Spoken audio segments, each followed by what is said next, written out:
Спортсмены из Якутска завоевали золотую и серебряную медаль на первенстве России по легкой атлетике среди лиц с нарушением слуха.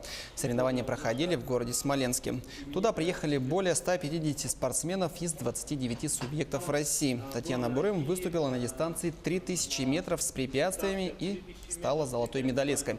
А на дистанциях 1500 и 800 метров взяла бронзу. Александр Корчагин стал серебряным призером первенства и выполнил норматив мастера спорта России.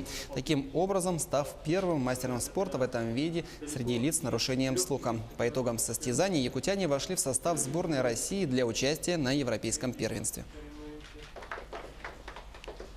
На 300 метров она бегала, вот почувствовала, что легче стало. У нее будущее есть, успехи. Он хочет заниматься спортом, поэтому я выбрала бег.